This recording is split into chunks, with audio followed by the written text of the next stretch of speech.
You always told me an honest man has nothing to fear. Now I'm trying my best not to be afraid. Gasp. I love this quote because I feel like it brings us into Spielberg week really well. Weeks. Yeah. Welcome to Broccoli Horror, everybody. I'm Nick, I'm Kristen, and it's just the two of us this week. and Emma's in Iceland Iceland. again. Pickled shark. Crazy of her. I so I've always been hesitant to travel to Iceland, and I was texting our group chat today, just being like, "What's the food like?" Because I don't want to pay that much to go somewhere if the food's not going to be good. You're right. And Emma's like, the classic joke is that people eat pickled shark. Never heard that joke. Oh, you know that classic knee slapper? Those Icelandic people always eating pickled shark. Knock knock. Pickled shark. Shark.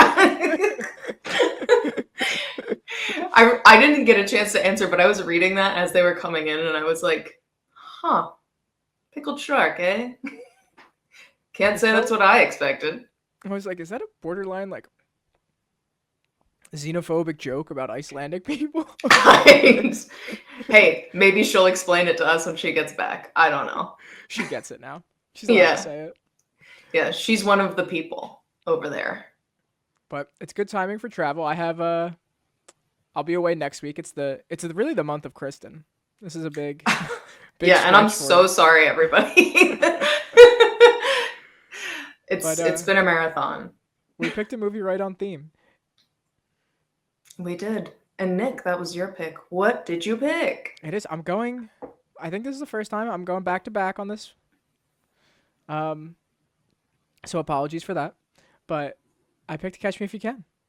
Big stretch we're coming into with Spielberg movies. It's a good time for a lot of Kristen because if there is a Kristen movie genre, it might just be Spielberg. Yeah, we were going over like just his list of movies. I guess it was 2 weeks ago, maybe. But I was hitting on every single one. I was like, yes, yes, yes, yes. It's gonna be so hard for me to pick. But I'm glad you picked one I had not seen. So banger after banger. I didn't know you hadn't seen this. I had never seen this. That's exciting. I guess that's a great way to start. What were your impressions of this movie? I had always heard of this movie, clearly, but I am not a huge Leo fan, which is what kept me from watching it for so long. And I also, for some reason, who knows, maybe just my naivete, I didn't think it would be as interesting as it is. So going into it, to be quite honest, did not have the highest of hopes. But here we are. I think this movie, for somebody who doesn't love Leo, I feel like is a good in between where it's like he's not doing too much of his Leo thing where he can get a little too in his own way sometimes. I think he's kind of just like, obviously, objectively, I think he's, impressive in every role, but there's times where I'm like, that's Leo, and like the character gets lost a little bit. Yeah. I really feel like him and Frank Abagnale become one in this movie. Like I can't separate the idea of that character from Leo anymore in my head. Because I really feel like he just, and maybe it's because we're so used to seeing him older now that like younger Leo just looks like a different thing or something, but I think he does a great job. I think this cast is definitely a selling point. The cast was so unbelievably stacked. People came in for cameos that I was like, how big was the budget? It's a joke. At one point, there's like two just like throwaway women just to show you like, I don't know, that he's charming. Yeah, that he's 17 and a really creepy section of this movie. But back to back, it's just like Meredith Grey and then it's Elizabeth Banks, and you're like, yeah, what are both of you doing in this at like a fairly notable, like this movie's older, but both of them have been around forever. Like it's not like Oh my god, they were like back then they were in this? Like it Yeah. was Like they weren't up and coming. They were established. no, it was Spielberg throwing his weight around a little bit, Oh, oh. doing whatever he wanted. I mean, yeah. Can I get into my first immediate impression within the first 3 seconds of this? Yeah. Is title sequence beautiful. I mean, even before you get there, you get the old DreamWorks open right on Oh, the front with like feeling like classic Spielberg right away. oh God, I was gonna bust. So coming out of that, and then you're into like this animated 60s, and hearing the music immediately, I was like, I gotta know who composed this. And Yeah. immediately I was hit with the title card of John Williams, and I said, God damn, that's my boy. And over the course of the movie, like I kept just loving every soundtrack so much that I kept getting distracted from what was in the scenes at points. Yeah. Which again speaks to John Williams. But I also felt some of it was representative slash a little reminiscent of his later work in Tintin, Mhm. because you have some of those horn moments where it is very 60s, Yeah. but it's also like the little like chase, like doo doo doo doo doo doo with the horns. I'm like, oh, and with the animated title sequence, I said, oh. It felt very like Pink Panther-esque the way Yes, you're yes. led into this movie, and it's wildly exciting. For you, I guess I saw this movie so like pretty young. What was your like like how familiar with the plot were you? Not at all. None. The only thing I think I ever saw from this was the poster that's like the IMDb landing page. Mm-hmm. Like The arrows. I knew, yes, I knew that, and I knew Tom Hanks was in it and Leo was in it, but that was as far as my knowledge extended. But you saw this young? Question mark. Yeah, by young I mean probably around 10 or 11. That is young. Yeah. I guess that's as young as you're gonna see this movie. There's not really a Yeah. comprehending this movie would be was probably a little tough at that age, but would definitely be almost impossible at any younger of an age. But Yeah. I watched it in the car on a road trip somewhere, which is Okay. such a bizarre way to watch Mhm. consume this movie. But I mean, even at that age, like, it's an exciting movie. Like, it's Yeah. captivating. Yeah. So even though it's long and it's got like a bit of an intricate plot going, I feel like I've always had like a fond feeling for it, even though like, 2.5 hours at that age, you could get pretty lost in it. Yeah. Even out of that animation open, you then get the game show, Mm-hmm. which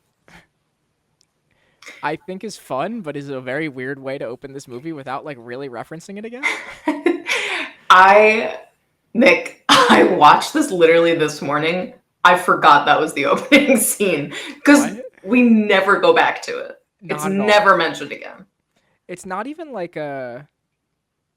They do weird jumping around in this movie, so they feels like they could sneak it in somewhere, or even like at the end as like a bookend. But it's just Yeah. like, nope. It's just like they forgot to cut it almost. That they were gonna Yeah. do something with it and then forgot to cut it off. Yeah, nothing. Not even really No. like. I don't know, again, because I'd seen this movie pretty young. I don't even know if it's really good foreshadowing because it's Mhm. kind of the cover also as he's Yeah. implying it. Like, Yeah. I don't even know what are you coming into this movie that you've seen zero to get this and be like, oh, it's about a pilot. I feel like in a way it's the like filmmaker mindset of maybe this is how Frank sees himself. Maybe Yeah. this is the fantastical of what's going on in his brain, how he thinks he comes off to other people. Uh-huh.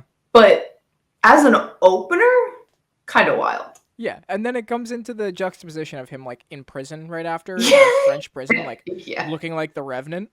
I'm gonna say it. Terrible wig. Absolute Brutal. garbage wig. This movie has some really kitschy things going on in it that are very fun in 60s. This was not the time or place for it. No. It's like they couldn't decide what the hook was for this movie, if it was the animation or it was the game show or it was the prison and like a flash forward. So they just like did all three, and they were like, "You decide which one you like," because you can only really, they fit together so poorly that you can only really like two of the three. Yeah. And it's also like it's a choose your own adventure, but you get all of the options and none of them matter. No, none of them mean anything. No. So I would have loved. I wouldn't have minded the animation into the prison. Yeah. And I think that's a big enough juxtaposition in itself.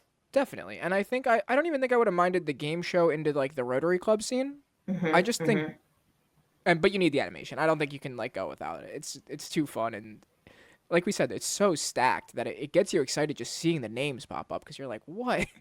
What is going to happen? What the hell? How is there enough screen time for all this? We were all Leo, like in the chair with the cigarette pointing at the TV. Like, yeah.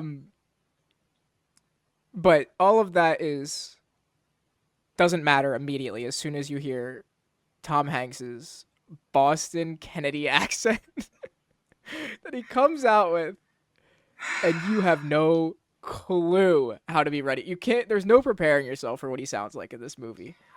Hanratty. It is so bad. Tom Hanks, he'll put out a performance, he'll do a bit, but I think he could have let the bit die for this one. I think halfway through the movie, he might have realized how bad it was and just had no choice but to push forward. Hey, when you have a bit and you commit to it, you got to stay committed to that bit. It's one of those accents, and I think Nicholson does it a little bit in The Departed and just like halfway abandons it in that movie. But it's one of those accents that with a Boston accent, you're not gonna, certain accents, even when you miss, it starts to just become like I'm hearing it as second nature and it doesn't sound that weird. The Boston accent the whole way through, I'm gonna pick it up. Like I'm gonna notice it every single time because there's certain words that are just said so strange. Yeah. That at no point in the movie I'm just like, oh, that's just how he sounds. Every time I'm like, whoa. And it would be a lot easier, I think, if it wasn't someone so well known for their voice and inflection of their regular voice. Yep. Like, not to say that, oh, well, Tom Hanks is a recognizable actor, he shouldn't have put on an accent. That's not true. Like, I'm sure he can, but it's just the way he has that throaty, like, timbre already. Yeah. It was like, why add something else to that? You know? So I've made a point in my life of like almost never looking up how much of this story's true because I think I just have a strong faith I'm going to be disappointed in it. The one thing I did look up was at the end you get the card that's like, this is what happened, and they went on. They're still friends. And Hanratty is multiple people in one character. Really? So he's not doing anybody's accent. They just chose that accent. Well, wait, Hanratty is just made up, or he's there's like somebody else? There's a couple people that he's like loosely based on, but Carl Hanratty is a fictional character. That makes this so much more pointless. That is so crazy. Yes, it says, catch me if you can, Carl Hanratty is a fictional character inspired by a few FBI agents, but mainly inspired by real-life FBI agent Joseph Shea. Okay. So he didn't, it's not one guy. He's not doing a real person. He doesn't have to do the accent. And also, why choose the name Hanratty? So weird. So all of it's so weird. I mean I love this movie for how weird and absurd it gets at times, but That I just go ahead, Tom Hanks. Just go ahead and do your thing, I guess. Who's gonna stop you? I guess not even Spielberg at that point was gonna stop him. he's like, I've paid him his money. I can't do anything else. And like it's in a movie where you do have a very prominent Christopher Walken, so you don't need more crazy accents going on. He's Yeah, already doing his yeah, Christopher Walken thing. yeah. And Leo's doing an accent too, Leo's doing but in New York, yeah. so it's not like This is a there's. bullshit coastal elite movie. Can you imagine just anyone from outside of the Northeast of the United States watching this and going, why the fuck are these actors talking like this? What is wrong with them? they there's two different accents and this guy's not even real. What are we doing? It's truly, I mean, that just like looking that up and finding out that first of all, the card at the end that says they remained friends was just like, well, they couldn't have. Not a real guy. Unless it's the Shay guy, but I mean, I'm guessing that's what it is, but it doesn't say that. It says Carl. But either way, I mean, maybe when the movie God. came out, there was something with the FBI that they couldn't use his name. I don't know what it is, but either way, it's just like, Yeah, or maybe he just wanted privacy with it. what a weird decision. What a strange decision. I don't know. In very Northeast fashion, the first scene that really like kicks off the plot, we jump back in time from the prison scene and we get the French prison scene and we get to seeing you get none of Leo's life outside of his family. None of Frank's Jr.'s life outside of his family. He's really just like his relationship with his parents is the only thing you really get here, which I'm pretty curious what he was like socially and in school and stuff because they give you like a tiny bit, but it's really just in terms of him being a new kid. It's not like an social interaction at all. But Rotary Club scene, and it's the first time you hear his dad tell the story about two mice fall into cream.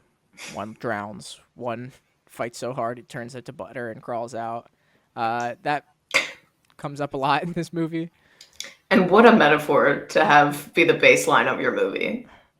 I don't know that it plays that hard if the first time you hear it isn't Christopher Walken saying it. Yeah.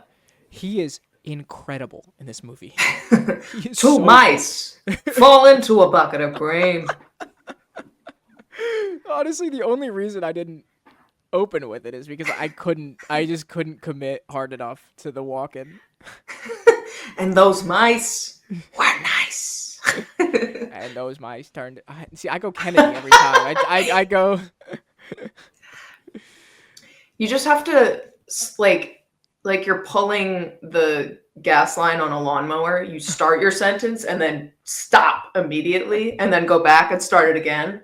A really hard stop. Yeah, exactly, exactly. He does. He's just so. I have such a hard time with Christopher Walken because he's kind of a bit character and stuff in my head, but he's also like such an incredible actor at the same time that it's like he's crushing in this movie, but he's also like his voice is making me chuckle. Yeah, yeah. It's not as egregious as it is in like Hairspray, but it is still very much every time he's on screen, I'm really like locked into this being Christopher Walken telling me everything and not Hanratty Sr. Yeah, I have a really hard time with that with Dune too. He's just like, you're supposed to be in a sci-fi movie and you're Christopher Walken. But at least in this movie, he's like, a New York businessman that's kind of a role that you're like, yeah, that's kind of in another life what businessman's loose term, kind of con man, but Yeah. at least it feels like in another life that was Christopher Walken. But he has this, first scene, they have this beautiful, perfect family. Everything in this time period has to be fairly related somehow back to the war. Christopher Walken's just Frank Abagnale Sr. met his wife over in France, has another whole story about that he keeps repeating. He's kind of just lives in quotes Yeah. and anecdotes this whole movie. Hmm. He's like from a memory more than he is a person. But It's like senior yearbook quotes as a person. yeah, yeah.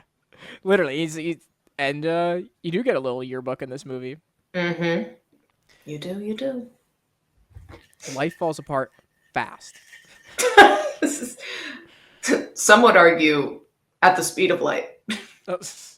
Immediately he's like, you think it's this perfect normal family. He was recognized by the Rotary Club just for being a great business member of the community, a businessman. And then he starts conning right away, and you can see this is kind of a house of cards. Hmm. He kind of lies to himself, it feels like. He goes through this whole thing with the IRS, this whole movie about how they're trying to screw him over and they're out to get him, and it feels like he honestly believes it. Yeah. Um, but He's kind of told himself that so many times that it became true. yeah, and it creates a weird dynamic with Frank Jr. and Frank Sr. where Frank Jr. definitely admires him, looks up to him really hard, but they have to, move out. He can kind of see through the game a little bit, but like chooses not to, where he Hmm. like admires and worships his dad so much that he's like, I'm actually gonna just like choose to, I don't know, Choose to think this is just look think at this him. is a That's good my thing. dad. Papa, Sure. Mama y papa? Mama y papa. not the mama. Uh, life, life falls apart fast, as we said. He gets that checkbook, um, which kind of is like a major plot device, just like kind of tucked into this little scene here, which is Hmm. like his dad tells him that, with these checks, you can pave the way for the rest of your life, even though there's only 20 some dollars in the account. Hmm. Uh, you get a little bit between that, and then he goes to school and he's the new kid there, and he pretends to be the substitute after he's getting a little bullied.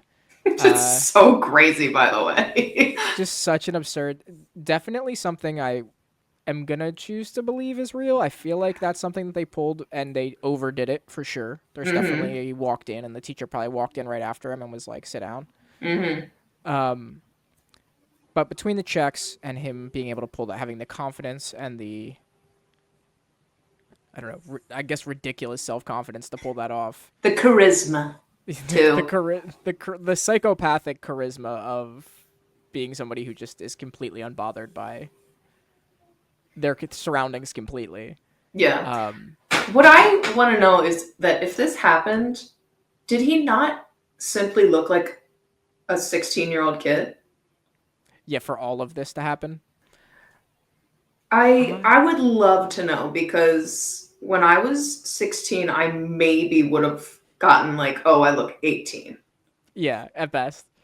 at best. I think it's a little. It's tough.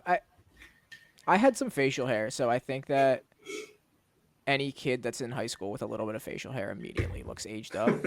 And also, if Grease tells us anything, Oh God, yeah, you're right. high You're schoolers right. high schoolers looked 35. Now, Almost 40 in some cases. in that case, they were 35, almost Yeah. 40. But I feel like all the pictures of high schoolers from back in the day look like entirely different Oh, than high school absolutely. now. Yeah. Um, Not such a nothing sentence. I mean, in terms of No, I knew what you were saying. their like, they look worn and aged Yeah, because of the war. because of the trauma and of the war is still bearing on them. and you say which one, and you just say because there's how many, you That know? what year are we talking about again? That one. Exactly. I think the same thing because like my grandparents got married when they were like 19, and Mm-hmm. I look at their also first of all crazy. Yeah. Second of all, look at those wedding photos. They look, and I'm sorry, I love you both. Um, they look like they're in their 30s, and they were both 19. Yeah. What do you mean? Yeah, it looks like the same as your wedding essentially. You're like, these people are not children. Yeah, I don't know. So maybe it was that effect. Yeah, that's the only guess I have, but I mean, even it's tough because Leo looks young.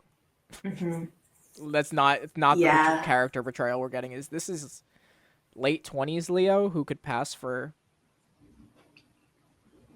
17 in any situation, let alone Yeah. when somebody's telling you he's 17. Mm-hmm. Um, but you kind of get Frank's charm coming through with other people too. He starts teaching the other girl how to con. You get his clear sense of like detail when he's talking Mm-hmm. about the folding the note from home, um, and his interest in interaction on top of it, where he's very clearly interested throughout this movie in like having somebody with him on the journey, and he's like very lonely. Mm-hmm. Yeah, Um, and it's never like, I feel like it's never just been about him, mhm. because like he did a lot of what he did to help himself, but like the teaching, that wasn't necessarily for him. Like he kept doing it, and he was like organizing a field trip.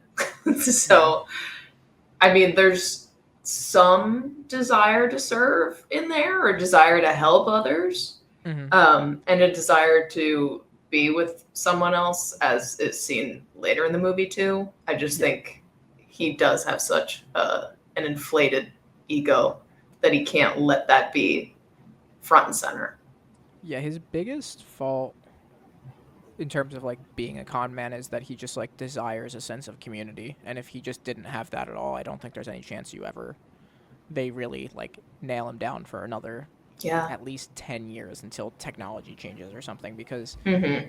it really feels like he's just like yearning for that family that he had when he started the movie, and he's just like anytime he stays put is when it gets dangerous. Mm-hmm. And that starts to fall apart right at this point in the movie, where his mom is like clearly cheating on the dad. Yeah. uh With the guy who he accepted the award from, no less, at the yeah, foundation, the Rotary Club, whatever. yeah, it's like clearly somebody his dad knows pretty well, Mm-hmm. and like reveres, but they get the divorce pretty quickly after, um and they make him choose. I Wild. think, I mean, it's wild. I do kind of think he was old enough at that point. Oh yeah, I mean it was like what he would have had 1 or 2 years living there, and it was high school. Like it's not like Mm-hmm. it's just I mean, it's I still guess a lot, but I guess the wild obviously. part to me isn't having him choose, it's being like, choose right now. Yeah, yeah. And You like, have 5 minutes, go. right. And his parents being like, just write down a name. Just write it down. Just write it down. And you're like, give him 5 minutes. Like, Jesus. I know, his grandma from France just showed up, let him at least say hello. Yeah, and the the mom just being like, yeah, you remember your grandma, as she's packing up her mom's shit the whole time. I was like, oh, okay. Yeah, I guess he does. She's just yelling at him in French. Yeah.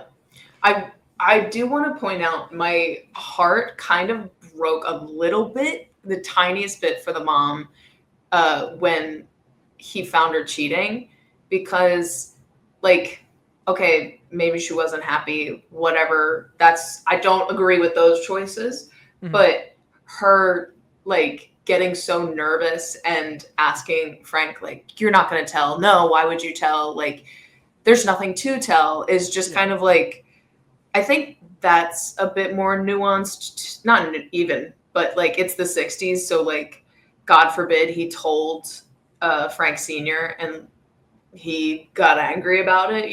Like, Yeah. it wasn't a simple thing to just divorce. You could take other means of action. I don't know. So, I mean, I did see that fear in that performance specifically, and that Yeah. was really good, I think, on her part. No, she did a. I mean, you can like feel everybody's had, not necessarily in a cheating situation, but everybody's had those moments of like the awkward, like got caught doing something and you don't know how to approach the other person because you don't know what they're thinking at all. Yep. What no matter what side of it you're on, you know, like that moment and that tension and that feeling of like somebody holds all the cards and it's just like I don't want to. I don't want to admit to more than you know. I don't want to, it's just like such a Yeah. strange spot to be in. And that moment is captured like so perfectly where she's just like trying to make him a sandwich, but like can't even distract herself by doing something for him before she can like talk through it. It's a really interesting moment in terms of Spielberg because I feel like so much of his like depictions are such strong father-son stuff that it feels like this is kind of a stray in a little bit of a different direction with like the complexities of that relationship, I guess, with mothers involved that I feel like doesn't explore as much all the time. Yeah. Um, and I think he captures it really, really well here. I I also like that she's more of a free thinker than some of his other leading women. Definitely. I think that was a nice break from the Marians of the world, but Yeah. Yeah, no, I agree. I she's a she's a very complex character in this and in a way that really helps the movie and a lot of like things that flesh out a way like exactly as you'd expect them to in a very slow drawn out process, but yeah, I mean he just gets to this point, he just runs away, he just Forrest Gumps it. oh, oh, Tom Hanks. Imagine Tom Hanks doing the Forrest Gump voice in this movie. Run, Frank, run, run. The movie kind of starts here. Mm-hmm. You get the real foot on the gas pedal. Yeah, because now he's running. He on Run. go. He tries to go to the bank and cash his check. Tries all the charm from his dad with the necklace and everything. Check does not cash. Bounces. Immediate no. A very telling sign of the times immediately after that he turns around and he's like, what's the most respectable profession I can find that everybody looks up to? Airline pilot. Now, nothing against airline pilots currently. I just don't think they get the same kind of reverence that... yeah, that's fair. You mean they're not the most important job in the entire world? It's literally, this movie is like airline pilots. Men want to be them. Ladies want to be with them. It's like an ad for airline pilots. In this movie. It kind of felt like one big circle jerk for Pan Am. Pan Am, yeah. Which like it's a long ad. It's one long ad for Pan Am, and like there's been so much media on Pan Am already. What are you doing? This movie is. If flying was like this movie, the whole vacation would be the flight. Exactly. Part of me wonders if any part of flying was like that, or if it's really just the movies. Yeah, they just madmaned it a little bit. And smoking wasn't that great. Oh, but I mean, something about a woman with like a long cigarette holder and like really tall heels. I'm like, why is this shit gotta be so bad for you? It makes you look cool as fuck. I think part of it looking so cool on screen too, though, is that you don't have to smell it. I guess. I don't despise the smell of cigarettes. I just think after a while I would be like, that's a lot. Yeah, that's true. I mean, my dad's like entire side of his family all smoked, so like gotcha. To me it's almost nostalgic smelling it, but I was never, I don't live in it, so yeah. I guess that's my thing is while you're smoking it, It's like, okay, they were smoking a cigarette. And it's just like when it lingers on people, I'm like, all right. Pack it up. Um,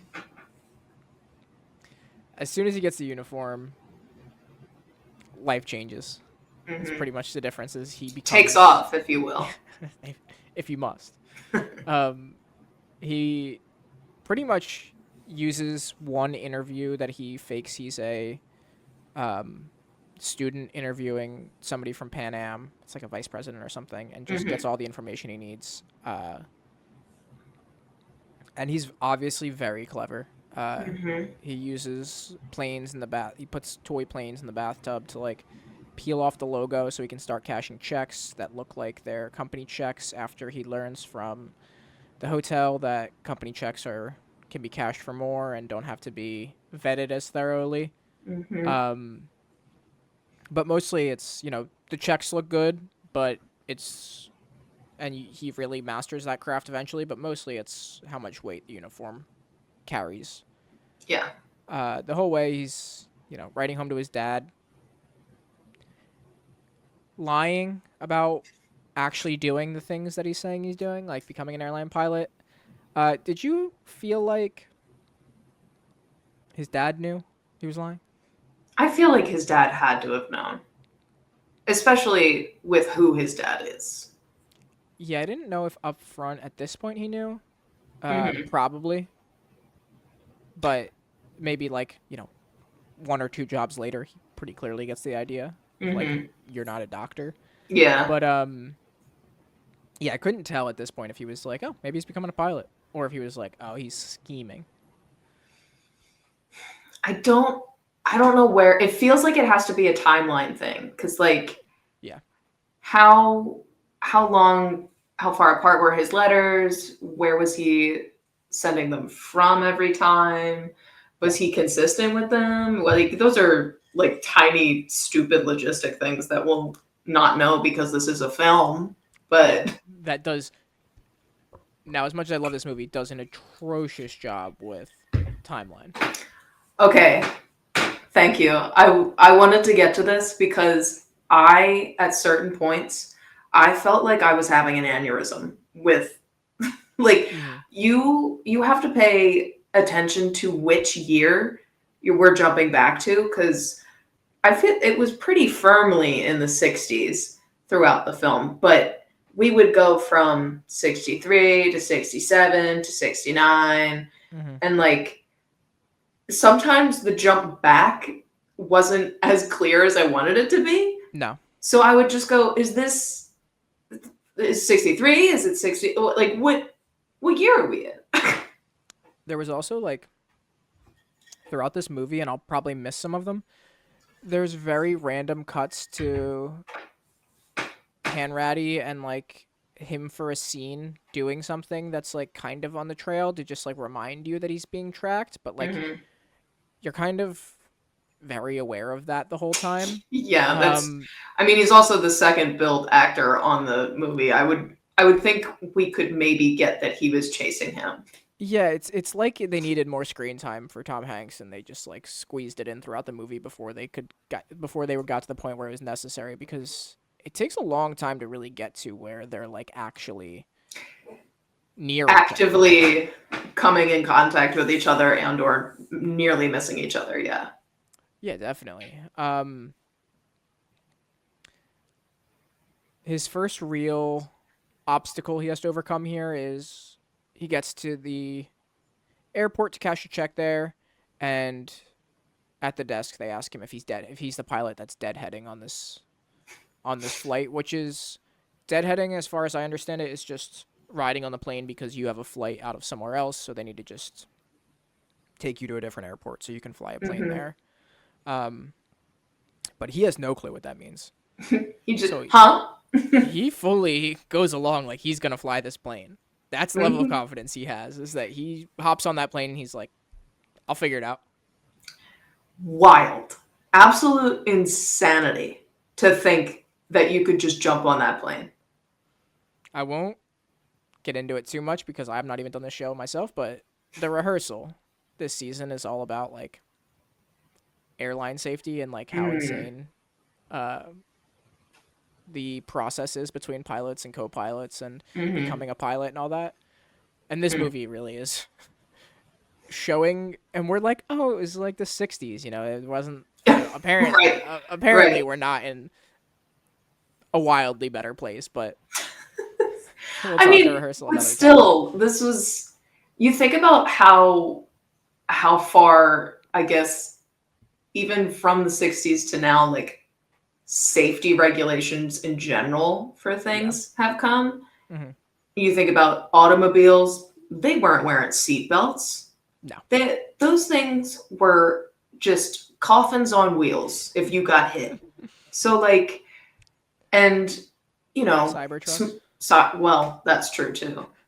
But like smoking and drinking while pregnant, like all the health stuff too that we simply didn't know. Yeah. It feels crazy that there are even still people walking around from these years been like, yeah, I didn't know I wasn't supposed to eat lead paint. Like, Yeah.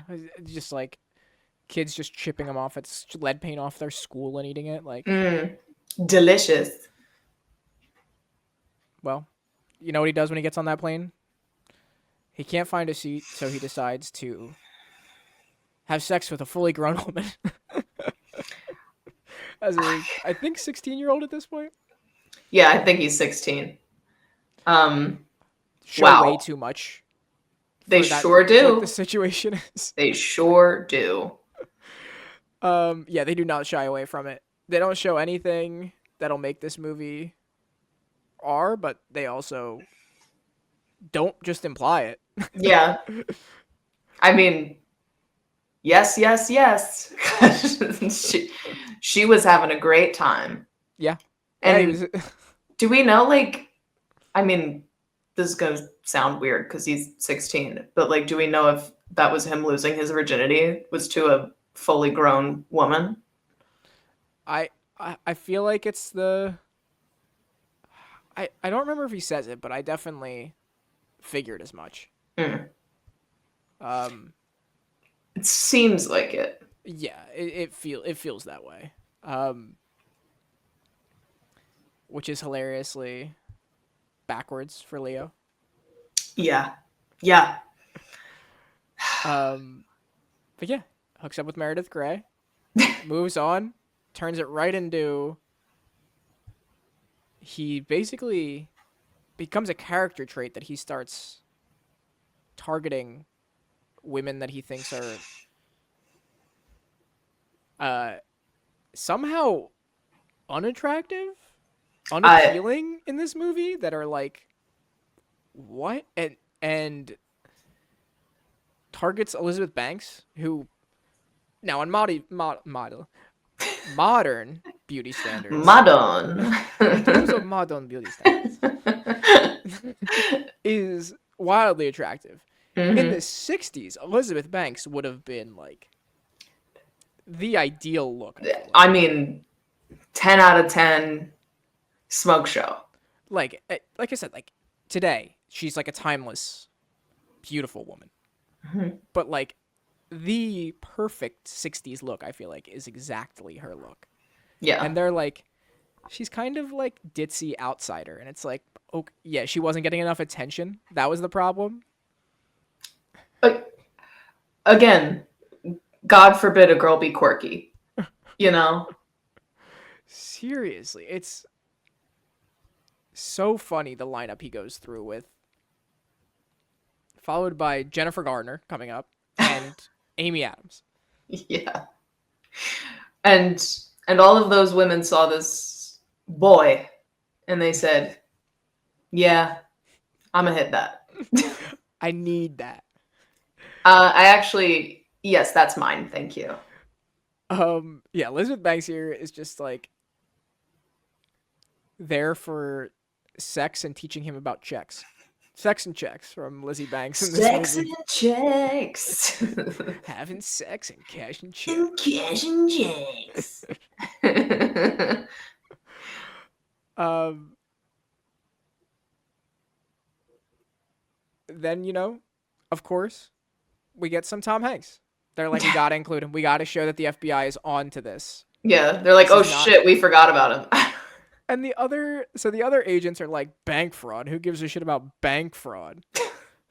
We're talking checks, baby. Yeah. Checks. He's like trying to convince them that this matters. I'm like, how does this? What was the FBI doing? This Yeah, up didn't until matter. this point, what were you up to? This could not matter less to them outside of the one guy. And I was like, this had to have mattered to people. I can't imagine. Who knows? Maybe they didn't take him seriously because of his accent. Hey, maybe. But Frank is clearly rolling in it at this point because he takes his dad out to a very expensive lunch. Yeah, one with a chilled salad fork. The chilled salad fork is very important. It's What- highlighted. Am I so out of the loop with rich culture that I don't know what a chilled salad fork is? I mean, I know what it is. It says it in the name, but When told, I can comprehend. I just didn't know it was a thing. No, man, I've never heard the term. I've never felt a fork and been like, ooh, salad. Oh, this one's cold. It's for my salad. I feel like there's so much stuff in movies like this that I'm like, must have been a 60s thing. Mm-hmm. Not important. No way is. They could have used so many different things to highlight the class difference here. Yeah. That he was like straddling into, but chilled salad fork. I think it's so funny. Yeah. It just Yeah. captures perfectly like what this movie is in terms of like, it's not inherently a goofy thing, but it's like them allowing themselves to be a little silly Yeah. in a way that's not like portrayed on the screen necessarily. But the dad, Frank, kind of has his first break here where he's like lets his son into his life falling apart a little bit, which is like a stop and go descent you get for the rest of the movie. I was gonna say slow, but it's not really slow. It's just you get it in like bursts. That's dragged out over time, and Yeah. he immediately covers that up and leans back into the fantasy of like what his life is and what his son's life is.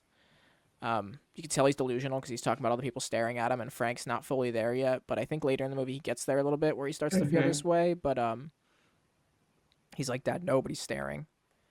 Right. But I really think he believes that people are. Yeah. Yeah. Like, he's just kind of in that like paranoia mode. Yeah, and he's just Christopher Walken. He's so good in this scene where he's like starting to lose it and then like pulls it back together and immediately gets back in that moment, but you can still like feel the sadness under it. And then right back to Tom Hanks. At this point, you're like, okay, now we're just gonna be doing the jumping back and forth. We got enough of the Franks. We're gonna slowly be incorporating the hand ratties here. You just learn that he's got goofy, kind of dumb partners that aren't helping him that much. Frickin' frack. Yeah, wow. I mean, a classic like plot, not even plot, but like trope to do here, but wildly disrespectful to these men. Yeah, they're really just comic side relief, if anything. Yeah, I don't even think they give them enough to be fully comedic. I think if you're gonna chop this movie back, I think that they don't even need to exist. No, absolutely not. You learn that Carl Hanratty is not very well versed for the field himself. Breaks into a hotel. It's the first time you're like, oh, Frank's not like, he's not invincible, and like, obviously it starts with him in jail, but you're also like, at this point, like, think that there's more distance between them until he's like literally on his doorstep and like they're in the same room all of a sudden. Frank pulls a very clever ploy, acts like he's Secret Service and that they've been onto this guy as well. It just doesn't really make sense, but at the point, like, at this time, you're like, Carl's kind of a nerd. He doesn't get the field work, and he just runs circles around him and leaves. Uses a clever tactic with a black guy, a blind guy, not a blonde guy either, a blind guy. A blind, blonde, black man. It was very distracting for Carl. You must understand. And it was the 60s, so I don't know. And he had his transition lenses flipped straight Mm-hmm, out. mm-hmm. I was like, do I need those? Yes, absolutely. um, there's a running anxiousness to Frank where he's just ripping labels off everything. He's stacked the wallet that he hands to Carl with those labels. I think that's a really fun scene when he's like doing the super Hanks thing where he's like, no, no, no. And he's like ripping them all out and doing his like classic, I don't know, like animating. Yeah, Just it's like throwing stuff around the room. the shot from behind where the coupons are or the labels are just flying out. You just don't even see his hands. It's so great. It feels like big almost the way that's like the way he's portraying that scene. Yeah, yeah.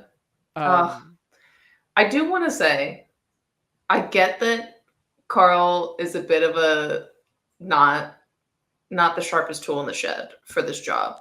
uh-huh. That being said, why on earth would he not look inside the wallet? I know he's trying so hard not to be rude at this point to the guy. He is, and it's also like they explain it later. It's like, oh, because you're so focused on the pinstripes, man. I'm like, that's not a good enough reason. That's what. How on earth he had no gun? He had not like nothing. Yeah, yeah. It's a very funny scene. That's one part that I'm like, I don't know. I don't want to know if that was true or not because it's too fun to believe. But Yeah. in terms of all the flash, Frank gets real obsessed with all the flash that's associated with it. He learns in the newspaper article he's trying to get more intel on pilots so he can continue this grift because he realizes he's starting to get caught. He wants to learn more information, and he learns that they're calling him James Bond, basically. Yeah. Goes to see the James Bond of what? Bond? Sorry, I can't remember. It had a good ring to it, but it wasn't something that I wrote down. But he goes to see James Bond afterwards, and I was like, this can be cut. Yeah, This is like yeah. Spielberg's ode to seeing James Bond when he was younger. Yeah, we really needed to see Sean Connery, I guess. Yeah, literally, that was all it was. He was like, I liked watching Sean Connery, so I'm gonna put it in my movie. Yeah, so you're gonna watch Sean Connery. Is what he's saying. And then he's like, I would like to have sex with Jennifer Gardner, so I'm gonna have a scene where you have sex with Jennifer Gardner for money. I can't even begin to really think about this because what do you mean? You just walked past her, you knew who she was. She was like, "Fine, I need some ass tonight. I need some money. I need some money, yeah. I need some quiche." And just starts naming her price, I guess. It all felt very weird to me, and I'm sure that was the point, but Go fish. I really was like, this feels like she's a predator in this scene. Definitely. It's I think unnecessary is the word. There's a few of those in this movie. They do that and they do a funny juxtaposition with like the FBI agent is like Carl Hanratty having a tough moment where he mixes the reds in with his whites and all his clothes are coming out pink and he's at like a dry cleaner with a bunch of old ladies. A wild number of old ladies. Just hordes of old women. And he goes to the lady next to him, "Is this yours?" And she just takes it without saying anything. Is this your garment? Like you're still going JFK. Oh yeah, I only do it as JFK. Okay, fine.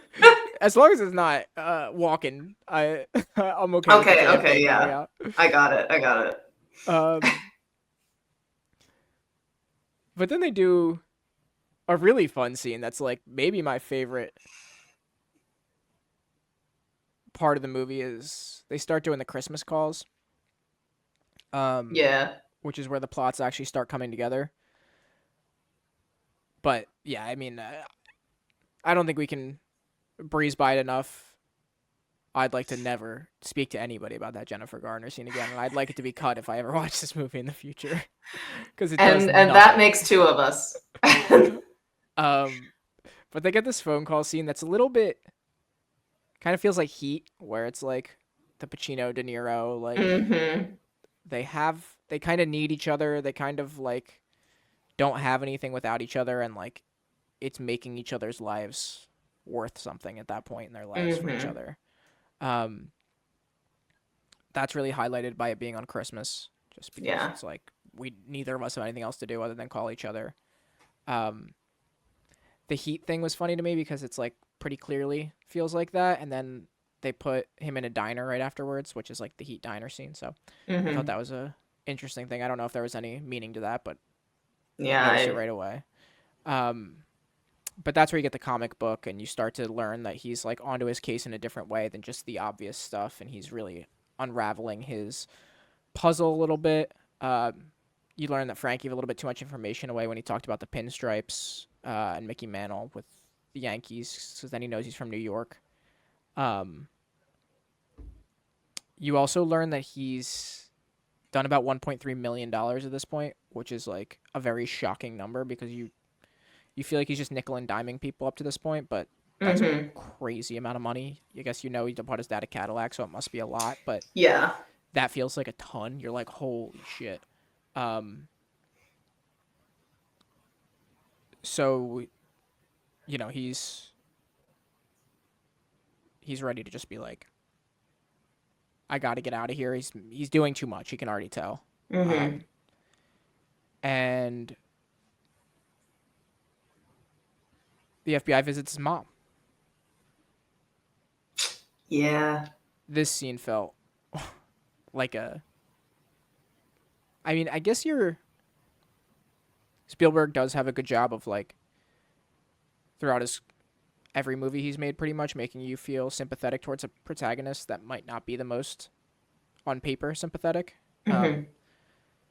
And I didn't realize how in Frank's camp I really was throughout this movie until you really feel like here you can like feel the suffocation of like Hanratty bearing down on him, and you're like, no, I don't want you to catch him. You know what I mean? So Mm-hmm. you can like recognize his despicable behavior, but Spielberg just has such a way of being like, you're gonna like this character because I said so. Mm-hmm. No matter what the situation is, I decided that you like this character, so you will, and he's right.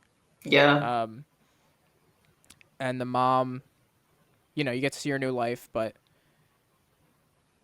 again, the complexity of her, she gives her son away, but you can almost feel she like doesn't understand, but kind of understands, and like kind of wants to give him up a little bit because she's like, it's not that bad what he's doing, Mm-hmm. because she kind of knows, but it's also like Yeah.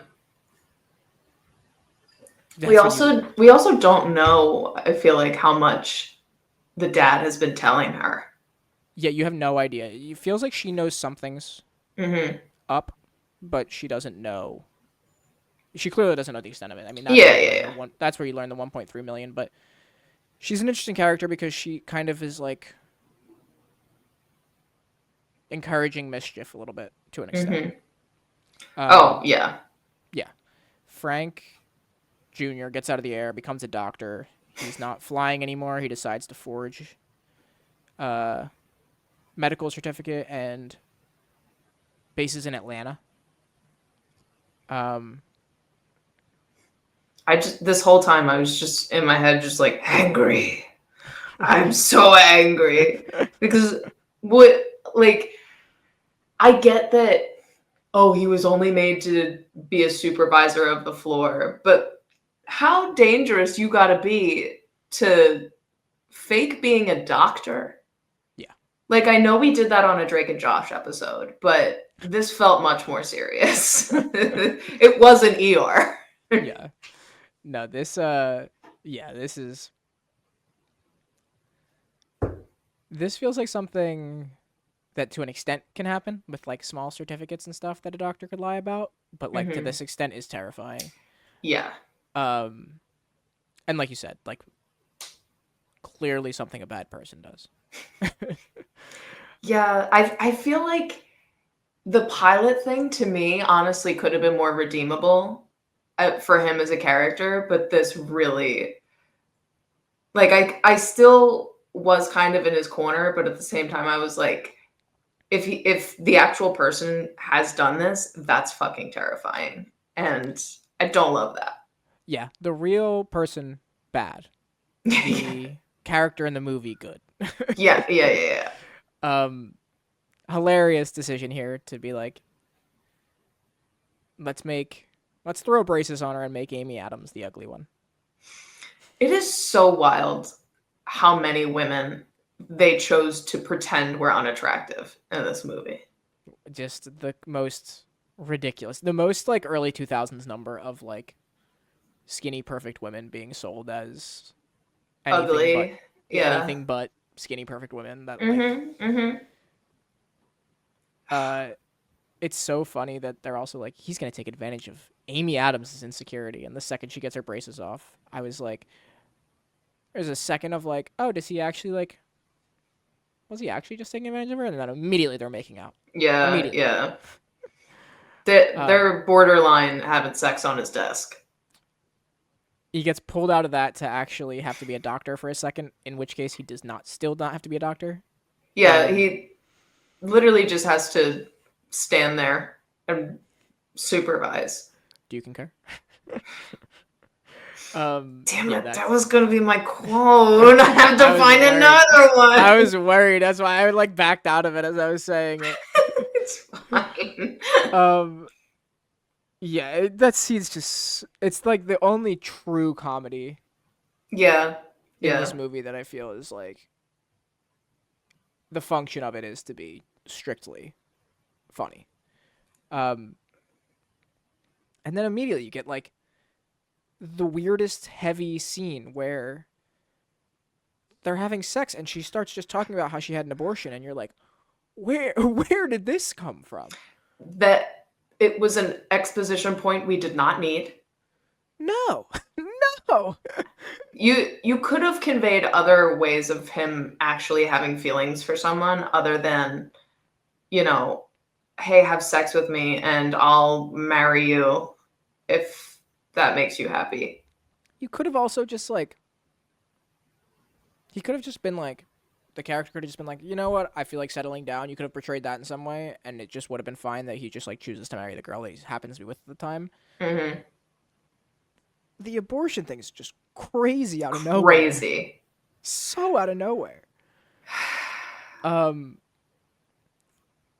But he chooses that that's the time that they should get married. And he decides to go meet her family. Yeah. I have some things to say about her parents. More specific, one of the parents. No, go ahead. What were you going to say? Is one of them that now Martin Sheen's in this movie? Who I knew, I was really like, we waited so long to get to him, and he was one of the first people credited in the title sequence. He had to be like a hot commodity at this time. Like, this is like obviously he had like a big career when he was younger, but like, yeah. Was this really like, I have no idea. Was he Jebediah? Like, at this point, was he Jebediah? Like, I don't know. Jebediah. Jebediah. Yeah, I don't know. It's such a funny use of Martin Sheen in this movie. It truly is just Spielberg being like, I can do whatever I want. Here's my question. Has he always had those teeth? Is that... Yes. I think they're just, he gets them so incredibly whitened that it looks like Ross in Friends. Yeah. But they are the same shape as like Apocalypse Now, like when he's younger. Okay. That was the one thing I was like, did he get veneers for this one movie? Yeah, it does pop in his really white outfits, I think. Yeah. You do get a cool little scene in between here where they raid his house in Mhm. Atlanta, and they find out he's a doctor now. I think the way they shot them like walking through the house and everything was really cool. Yeah. You could tell they wanted to use that house a little more. They just didn't have as many scenes with it as they necessary because they did some like party stuff there and very 60s feeling, but Mhm. just wasn't necessary to be there probably as much as they would have liked. It was, I mean, it was really cool as a like vision of the 60s architecture and stuff, which I feel like we did not see a ton of Mm-mm. in this movie regardless, but Yeah. yeah, I think they were really just like ham it up. We got to see more. We got to see Yeah. more. We're here for the day. Let's go. Yeah. Yeah. We're shooting. Yeah. Um, when he's there with her family, though, they get down to New Orleans, and life is clearly very different in Louisiana. Um, and immediately he gets asked if he's a Lutheran. He's not. No. But he just Um, goes, yeah, oh yeah. I Uh, Lutherans don't fuck around. am. No. So him saying a different grace, I don't think would play at all. It doesn't really hear like her dad like kind of catches on, but like doesn't really Mm-hmm. care, I guess. But Right. still would care, especially when he's like not in touch with his daughter anymore because she had an abortion, and then somebody comes in and lies to you about being Lutheran. It feels like that would be a huge problem. Mm-hmm. Yeah. I mean, maybe, I don't know, maybe he just was so happy to have an in back with his daughter and like for her to be on the right path again Yeah, that he just was like, I'll let that one slide. but that's That's part of the the only bullshit thing I too. could think of. That's part of the bullshit too. Is he's like, why are you with my daughter?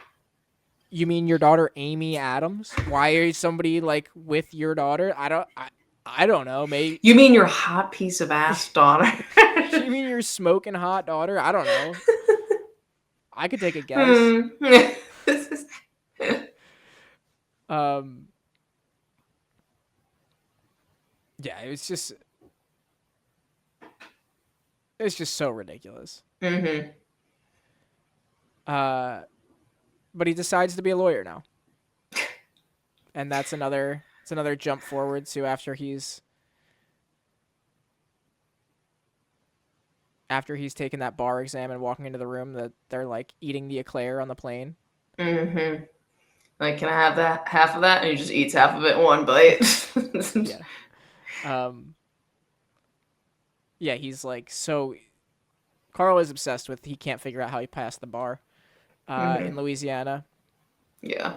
but Well, you also have to remember it's not the bar, it's the bar. the bar The bar exam. in Harvard Yard. He I get that the function of it is to like slow everything down here, and that's kind of the point is like to get that feeling of like life slows down. Mm-hmm.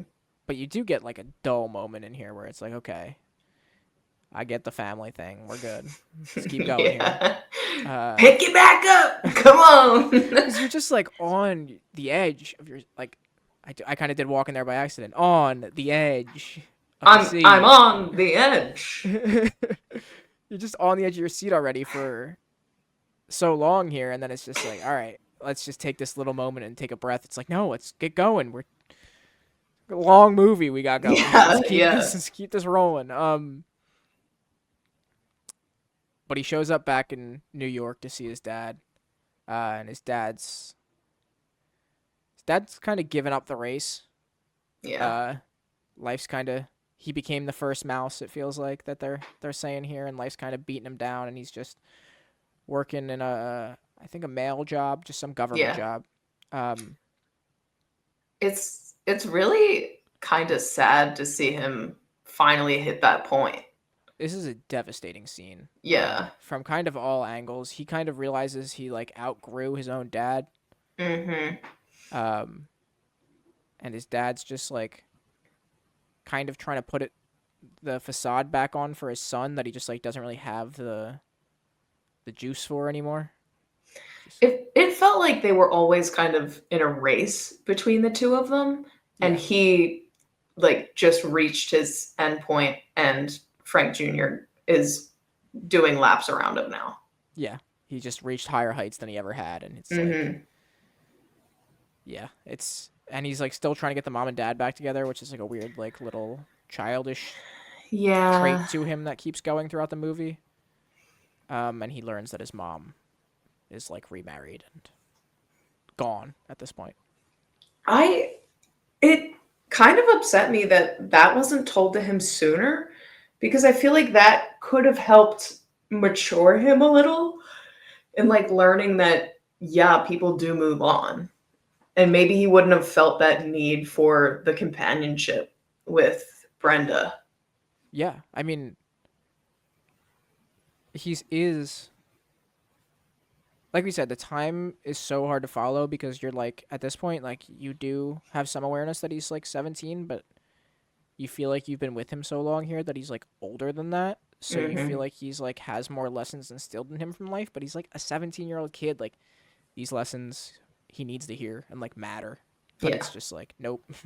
He's just getting them in the worst ways. But Hmm. yeah,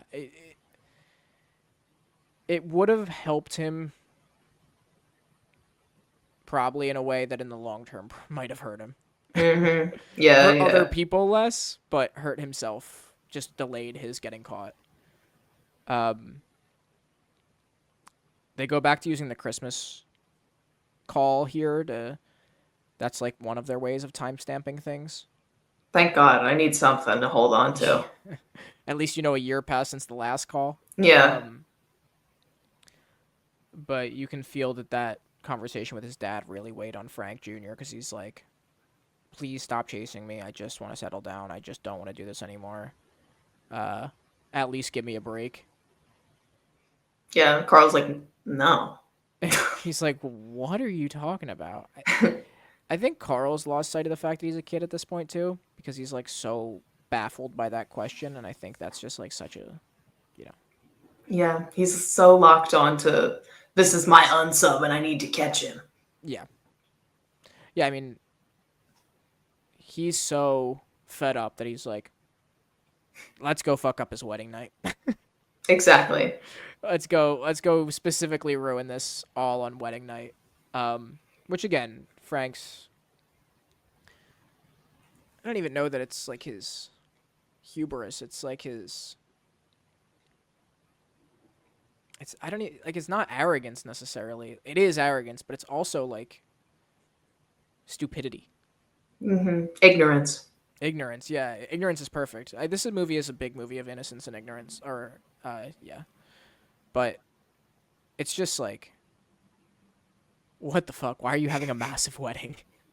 Yeah. Why are you throwing this gigantic party when the one thing you're so afraid of is being caught? It's like it's very clear that at some point it's like he's just trying to get caught. Um, but when it comes time to get caught, he's not ready to get caught. Hmm. He tells Brenda all about it, and how to meet up with him. Wild. If there's one thing we I know felt about Brenda's so character, bad for her. so brutal. It's so brutal. It's just she's like sobbing, like trying to get the directions down. She's just like doesn't know what's going on. Cannot comprehend it. There's money flying everywhere. Would have been like in like 5 different ways is just the worst night of your life Hmm. for anybody in that moment. Yeah, and then I mean, I guess technically she never sees him again, right? Well, No, you're maybe. right.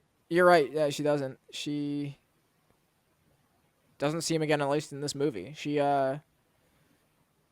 goes to the airport, clearly being tailed. Obviously, I mean, like, I don't know what Frank thought. Yet again, maybe just trying to be caught until it's time to actually be caught. But obviously, like, The place was absolutely surrounded. People on the um, roofs, people in cars, people walking around. at this And point, yeah.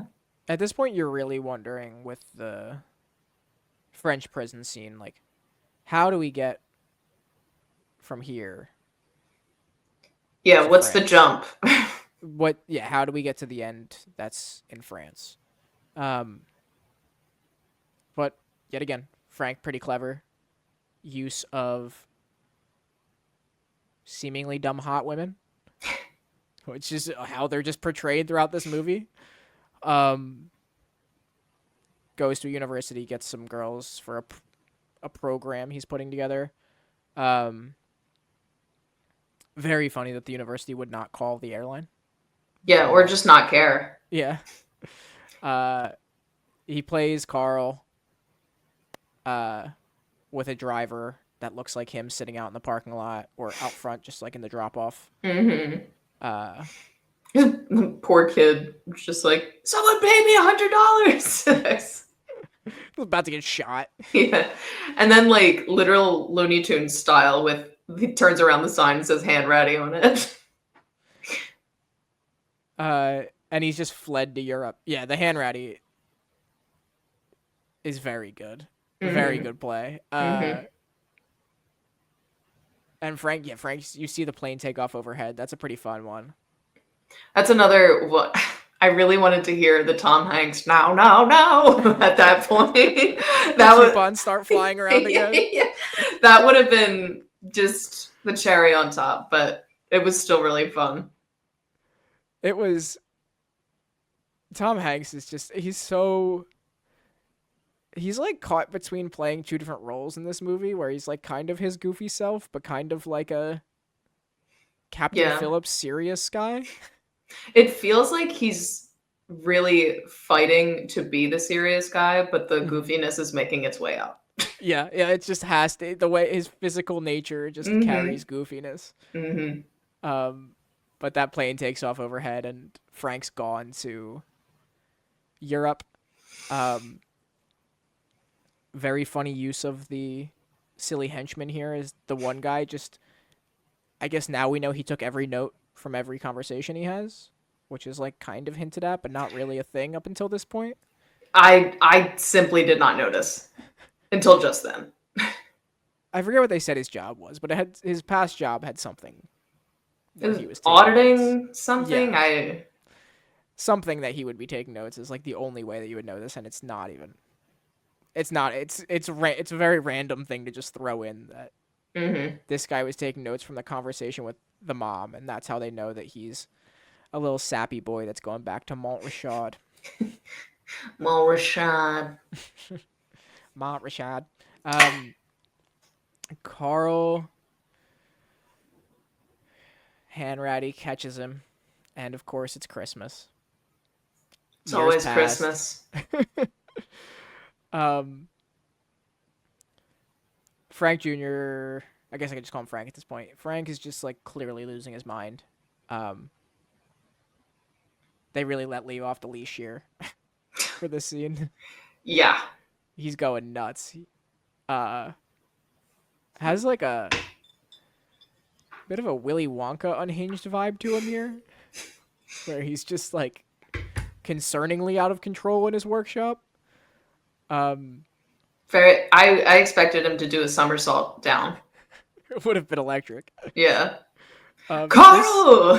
this scene is awesome. I Mm, loved this scene. It feels like everything this movie is sold as carries through in this scene where it's like finally you get the true full extent of Hank's Leo. You get them like I don't know, kind of have a they both have so much gravity on screen. They kind of have a battle for like whose scene it is almost within the battle of the yeah. actual characters. Yeah, yeah. They're having a riz off. Yeah. They're aura farming in this scene. They were standing there doing this the whole time.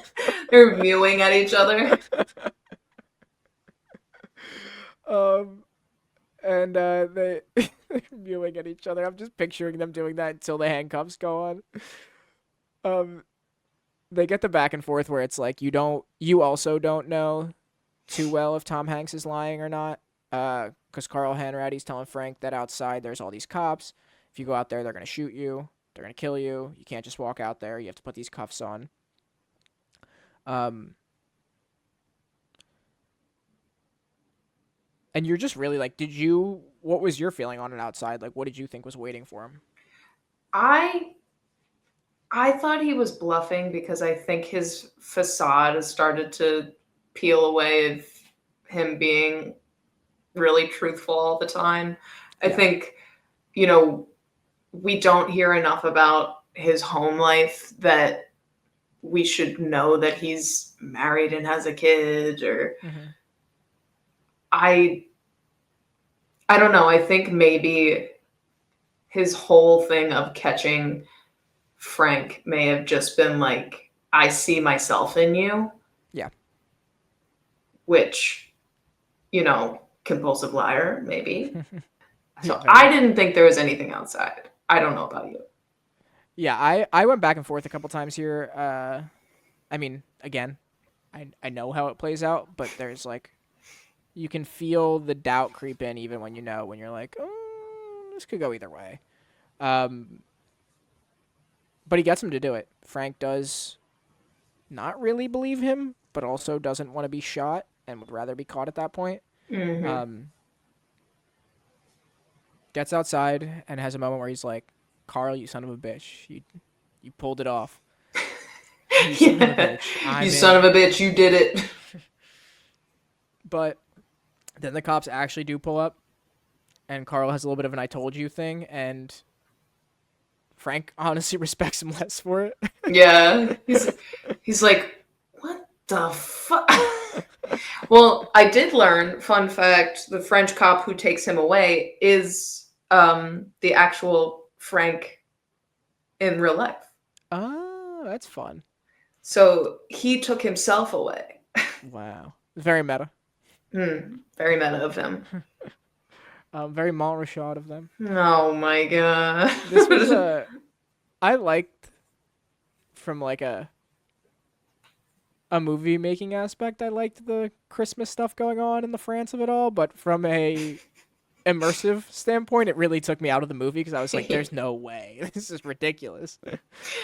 Like, I feel like they were almost trying to play a little Home Alone-y Yeah. with the vibes of it, Hmm. of, oh, well, there's still whimsy, there's still magic because it's Christmas. And I'm like, no, this is actually like a terrifying ordeal. Yeah. Yeah. It's like it's a very big moment with an international criminal. Yeah. Um, I have a question for you. Uh-oh. After this, they start flying him back home. To, well, I mean, they have the whole prison thing that they kind of just skip over in this timeline because they already showed you it, I guess. But Mhm. you just fly international criminals back economy. I didn't think about it until like a little later, that I was like, wait, wait a minute.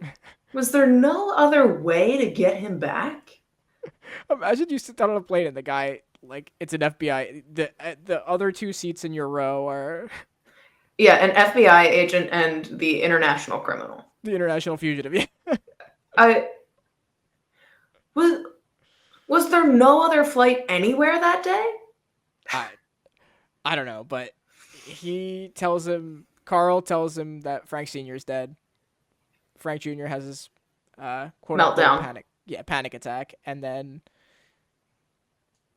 unscrews the toilet to escape into the hull of the plane and rides it out from there until he runs away once they land. Carl still at this point had some humanity left to be nice, but this is the at last of his leash that he has at all. Crawls down the toilet after him. Yeah, he's like, fuck this kid. I am done with this kid. Um,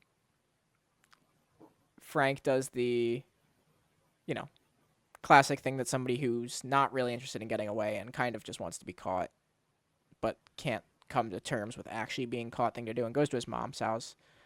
Um, the mom and her husband feel very old for a baby. Okay, thank you, because the way my jaw dropped when I saw that kid come out, I was like, I firmly thought these people were close to 60. Yeah. And sorry if I'm being ageist, but what do you mean? Yeah. I mean, yeah, they look, again, people looked older. I get it, but people didn't live as long. They No. looked old with a little kid. They had seen some years. Yes, yes. It was a wild situation. The kid is the most unbothered child I've ever seen in my life. She's like talking through the window, doesn't care that it's a stranger. She's never seen him before. Oh well, I'm just gonna tell him who my parents are. She has not moved one bit. No, she's not impressed at all. Did move me, though. 12-year prison sentence he gets. Isolation in max security prison. The 12 years, fine. I guess he's not technically violent. He put people's lives in danger, but I guess he's not technically violent. Fine, 12 years. Max security prison, okay. I guess, makes some sense. He, again, was dangerous. Mm-hmm. He wasn't violent. No. Why? I guess they're so scared of him escaping that they have to put him in isolation. I thought that's what the max security prison was for. What do you mean 12 years of isolation? That's an insane number. I really want to think it was for him not to have influence on any other prisoners. That's like such an insane level of fear for a kid that you were about to try as a minor. Well, but they didn't. Yeah, as I mean that so he was a 17-year-old going into 12 years of isolation in a max security prison is crazy. It sure is. But we still get the classic conversation through the glass with the phone. Oh yeah. Oh, Once you gotta. And it just goes back to how detail oriented it is. The rest of the movie is kind of just like a little feel good for you, and a movie that's pretty sold as a feel good movie for what it is. I think this is crazy to try and sell as a feel good movie at first. Yeah. Until like the end of it, where I was like, you know what? I do still feel that whimsy. Yeah. Yeah, Spielberg, you son of a bitch. You son of a bitch, you did it again. It kind of becomes like a new father-son relationship of them, from foes to father-son here, where he kind of gets the work son he was looking for, and he kind of gets a meaning and purpose and a dad in a way that he was looking for that like understands him without egging him on to be horrible. But he starts to run away again after he gets offered an FBI job to get out of jail, that he has to just be on watch and he has to work with the FBI. Starts to run away again.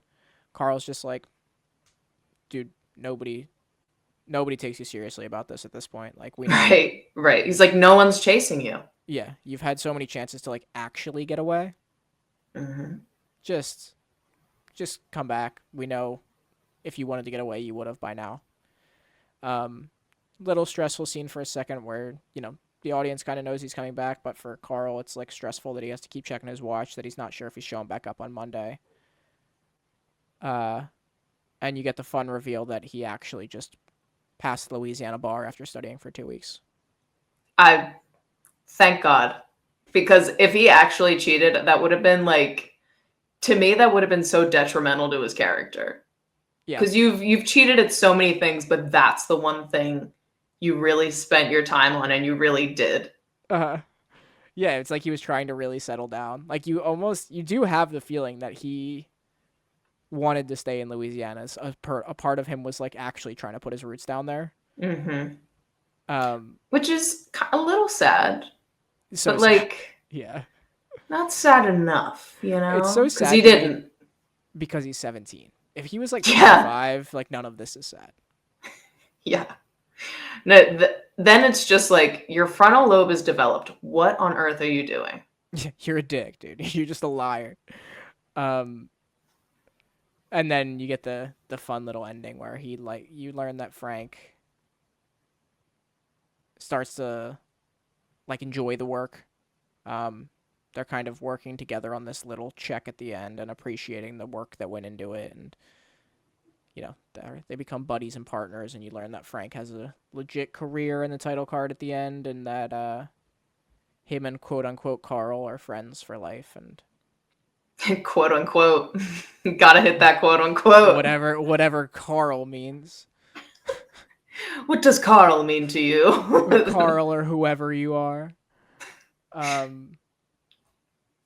But yeah, what were your? I mean, I feel like this movie has an interesting Spielberginess to it, but also has moments of like, this does not feel like a Spielberg movie at all. So I'm Yeah. curious, as such a big Spielberg fan seeing this for the first time, what your big takeaways were. I think this definitely does have him written all over it. Mm-hmm. There are bits and pieces where I was like, that's very interesting for him to do. But overall, I I felt like I was going to leave still feeling hectic, still feeling or like almost feeling let down because he would have been caught. But they bring you back up with the ending so that, like I said, you just feel that little bit of whimsy because, oh, it all worked out in the end. And I think we as simple human creatures all just want things to work out well in the end. Yeah. So I did enjoy it. I think there were parts where I felt like it dragged a little bit and there could have been pieces taken out, to be honest, but Mm-hmm. I think the music blended it together beautifully. I think the performances were really good. I Yeah. just wish Hanks didn't keep with the accent.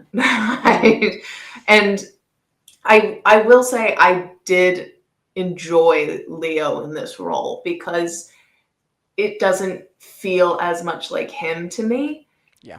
even though I was very aware the whole time this is Leo playing a role. Yeah. Yeah. He's still, like you said, it's that in between of like he's young enough that he still blends a little bit into it and he doesn't have as many of his Leoisms in the Yeah. performance. Yeah. Yeah. So although like my immediate reaction to seeing him on a screen is disdain, Mm-hmm. uh that dissipated.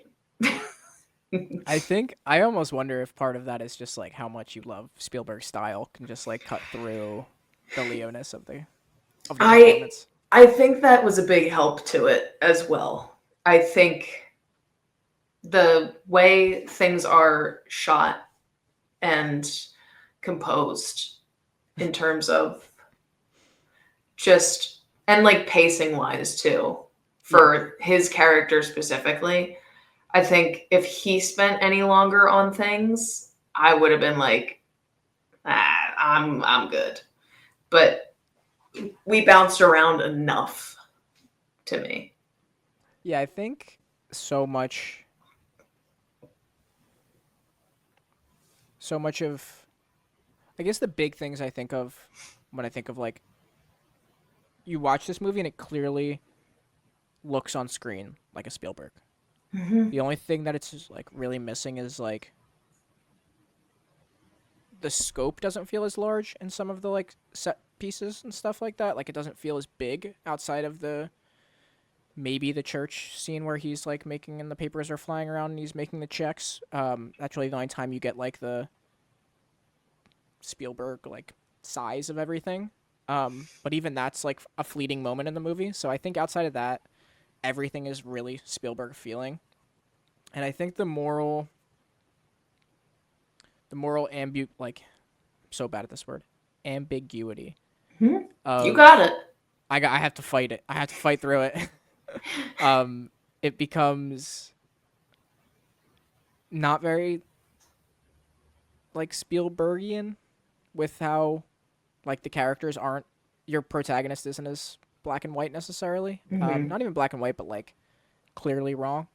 Yeah, yeah. Uh, and I think the combination of even your bad guy who's the good guy, who's the character that's like your heel a little bit, or your I guess antagonist of this movie is Tom Hanks, which is innately a likable person on screen. And then Leo, I think at that time had, you know, such a likable thing about him, which I think, Presence. yeah, over time has become not, he's really leaned away from hard, especially with Yeah. roles like, Django and everything like that, and his own decisions in his personal life, I think. But Leo's a weird one because he hasn't, there's people that have done explicitly worse things, but Leo, when you think of him, you think of some questionable decisions. Oh, Um, absolutely. but I think at that time it was also like such a likable, had so much cachet that he's just like, everything about this movie is like fun, likable, but it's a weird topic for Spielberg to take on almost. I agree. I like even first impression, I was like, this does not seem like something Steven Spielberg would make. Definitely. It doesn't lean his usual genre. It doesn't, Uh, not his usual characters. yeah. But I still think it worked. Who's your hottest? Uh, I feel like it has to be Amy Adams. Yeah, it's a weird movie because pretty much everybody that's good looking in this movie is either playing a 17-year-old or having sex with a 17-year-old. Yeah, Don't clip that, please. I'm not. I'm not. um, but I think my answer might be maybe it's probably Elizabeth Banks for You me. started to say Jennifer Garner. I did start to say Jennifer Garner, but it's so weird in that scene. I Yeah. just like can't cut through it. Um, but yeah, I think it's between Amy Adams and Elizabeth Banks for me. I don't think you can't really cut through knowing that his character is so young, because at that time, I mean, I'm not like a full Leo stan, but at that time he's like a good-looking guy. Like, but the Right, fact that they right. like age him down so much and make it very clear that he's 17 throughout the movie is tough. It's a little scaly. Yeah, it's very tough. Um, but I mean, just what an incredible cast and just Right. great, great options to choose from in terms of who's hottest in this movie, as opposed to things like Conclave. Yeah, I love options. Um, but yeah, I love Lizzie Banks so much. Oh, Lizzie, you got a pet name for her? Lizzie, my sweetheart. That's my girl. She went to Penn. You know that? No, I didn't. She's a smarty girl, Okay. All right, go off, Queen. which is very funny for this role, Yeah, especially this role. especially when like I'm sure Leo's not the brightest bulb in the box. No. All right. Any thoughts to take us out? I think the only pairing for this movie is a very very dry martini. Yeah, or whatever sandwich that the mom made. Whatever sandwich she was talking, yeah, whatever sandwich, Whatever a she sex thought sandwich. she was making. Yeah, other than that, there really isn't much of anything edible going on in this movie. A salad with a chilled fork. Oh, yeah. Just no, the recipe is just how to chill your salad fork. It's just a cold fork. You don't get a meal with it. You just have to sit there with a Yeah. cold fork and watch this movie in your hand. Yeah, and you have to let it melt. Let all that condensation melt right off. Have two forks, one in the fridge, one in your hand, and as soon as it gets warm, you switch it out. Yeah. The perfect way to watch Catch Me If You Can. Take a fork, put it in the fridge. Hold the fork, watch them 2.5 hours later. Are you still holding the fork? Good, you did it right. I don't have any more thoughts unless you have any more questions, comments, or concerns. No, I think I get pretty nitpicky with movies, but I think this movie's just it's more of just a fun watch. So I give it a lot of leeway. Yeah, I think on first watch, it's one you really need to pay attention to, but after that, it kind of feels like something I could throw on like while I'm doing stuff and still really enjoy it. Yeah, it's good. It's just like good vibes throughout, and the scenes are kind of just Hmm. like can be live in their own little sections that you can pop in for and tune out for, and kind of once you know the thread, it's all fine. Yeah, I love it. All right, take us out. Stop chasing me! I can't, it's my job. That was my Tom Hanks, folks. I hope you liked it. Goodbye. Bye.